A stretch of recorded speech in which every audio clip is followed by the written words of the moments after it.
उसी में अपना खून जो था उसे पहुंच दिया।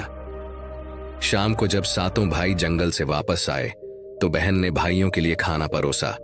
आज सातों भाइयों को सब्जी बहुत ही स्वादिष्ट लगी। सातों भाई अपनी अपनी उंगलियां चाटते रह गए और अपनी बहन की पाक कला की तारीफ करने लगे। अपनी तारीफ सुनकर बहन भी बहुत खुश हुई।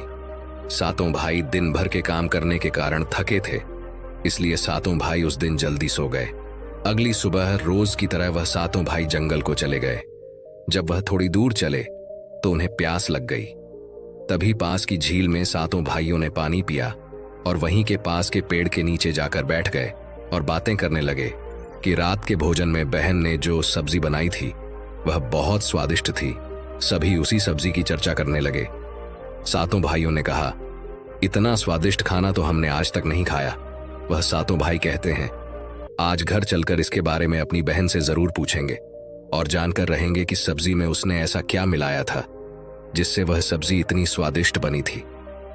शाम को सातों भाई जब घर आए तो दोबारा अपनी बहन की पाक कुशलता की तारीफ करते हुए कहने लगे, हमारी प्यारी बहन, कल रात की सब्जी में तुमने ऐसा क्या मिलाया था? बहन बताना तो नहीं चाहती थी क्योंकि वह सोच रही थी अगर उसके भाइयों को पता चला कि उसकी उंगली कट गई है तो मेरे सारे भाई दुखी हो जाएंगे। इसीलिए उसने कहा, कुछ नहीं बड़े भैया, सब जो रोज बनाती हूं वही बनाया था। तो उसका बड़ा भाई कहने लगा, प्यारी बहन, तुम्हें आज बताना ही पड़ेगा और मैं जानना चाहता हूं कि हमारी बहन ने इतनी स्वादिष्ट सब्जी कैसे से बनाई।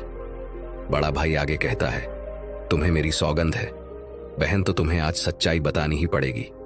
बड़े भाई का सब सम्मान करते थे, इसलिए बहन को भी अब सच बोलना पड़ा।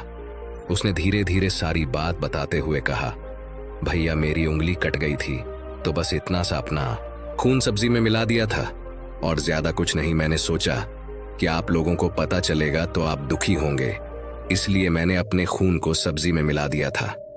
यह सुनकर 6 भाइयों ने मन में सोचा, इसके खून की चंद बूंदें इतनी स्वादिष्ट हैं तो इसका मांस कितना स्वादिष्ट होगा। रात के खाने के बाद सातों भाई सोने के लिए चले गए। सातों में फिर इस बात की चर्चा छिड़ गई।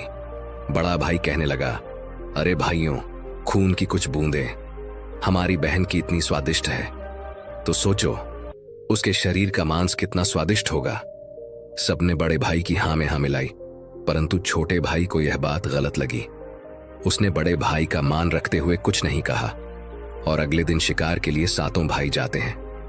उस समय सातों भाइयों ने योजना बनाई कि बहन को मारकर उसका मांस बनाएंगे और खाएंगे। बहन का मांस खूब स्वादिष्ट होगा। सातवें